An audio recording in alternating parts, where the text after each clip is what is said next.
dia ensolarado, um homem chamado Mário estava dirigindo seu carro quando, de repente...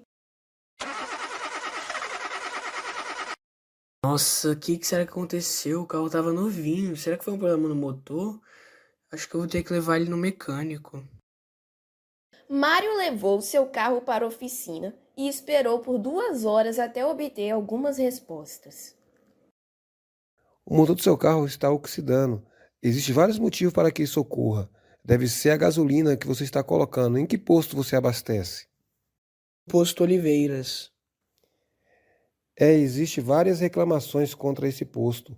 É melhor o senhor relatar o ocorrido à ANP para que ela tome as devidas providências. Mas o que é a ANP? A ANP é um órgão que regula e fiscaliza as indústrias de petróleo, gás natural e biocombustível no Brasil. Então eu vou fazer uma denúncia, porque a situação tem que ser resolvida. Após a queixa feita por Mário, a polícia, juntamente com fiscais da ANP, foram enviados para vistoriar a gasolina do posto Oliveiras. Oi, boa tarde. Eu me chamo Cíntia e trabalho como fiscal da ANP. Nós fomos acionados junto com a polícia porque está tendo muita ocorrência contra o posto Oliveira. Qual procedimento vocês farão? Utilizaremos o teste simples e convencional da proveta para identificar se a gasolina comum, que não tem nenhum tipo de aditivos, está nos conformes propostos pela ANP, já que a quantidade de etanol anidro deve ser de, no máximo, 27% nesse tipo de gasolina.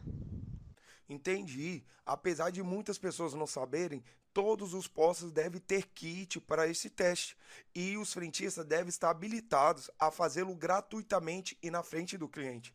Se isso não for feito, o consumidor pode fazer uma denúncia ao Procon ou à ANP. Exatamente. E por ser tão simples, esse teste pode ser feito até mesmo em experimentos escolares. Então vamos começar o procedimento. Adicionamos o cloreto de sódio, também conhecido como sal de cozinha, no becker e depois completamos com água até que o volume final seja de 50 ml. Adicionamos então 50 ml de gasolina na proveta e depois nós misturamos com a água e o sal de cozinha. Então a gente pega a mistura que estava no becker e transfere para a proveta onde está a gasolina. Depois disso, nós tampamos essa proveta e agitamos a mistura. O que ocorre é o seguinte: a água e o sal de cozinha formam uma mistura homogênea e polarizada. Já a gasolina, ela é composta basicamente por carbono e é apolar, enquanto o etanol possui uma parte de sua molécula polar e outra apolar, e ele se mistura na gasolina.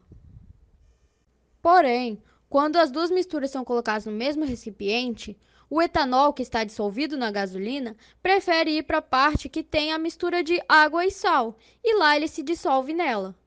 E assim ele se separa da gasolina, enquanto a gasolina se desloca para cima por ser menos densa. 15 minutos depois...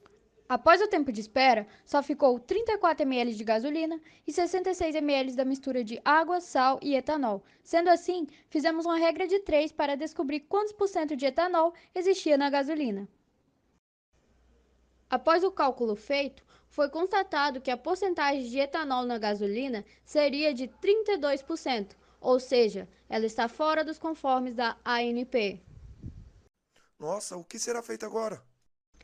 As amostras de gasolina que foram apreendidas pela polícia serão levadas para o laboratório de petroleômica e forense.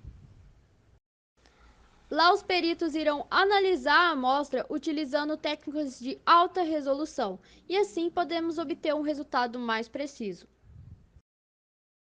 As amostras foram enviadas então para a perita Milena com o objetivo de que fosse feita a análise final. Tarde, Milena. Trouxemos algumas amostras de gasolina comum que foram apreendidas pela polícia para você analisar. Já ocorreu o teste da proveta no local e os resultados obtidos foram preocupantes. Boa tarde, entendi. Irei analisar as amostras utilizando o equipamento RMN para analisar hidrogênio. Por que ele é chamado assim? Ele é chamado assim porque nele os núcleos de hidrogênio presentes nas amostras são analisados por meio de ressonância magnética. Essa é uma técnica utilizada na química para determinar a estrutura dessas moléculas. Essa técnica é de alta resolução e extremamente seletiva em relação às outras técnicas analíticas. Algumas horas depois, Utilizando o equipamento RMN, foi feita a integração da região dos espectros de RMN, que são os comprimentos de onda que podem ser vistos com as estruturas presentes nas amostras de gasolina comum. Desse modo, foi possível obter a porcentagem em mol dos prótons ligados a essas estruturas. E foram obtidos os seguintes valores: 33,1% e 33,9% de etanol e metanol 25%.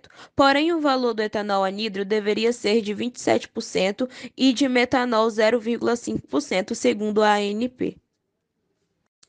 Sendo assim, a gasolina do Posto Oliveira não está seguindo a recomendação feita pela ANP, então deve receber as devidas penalidades.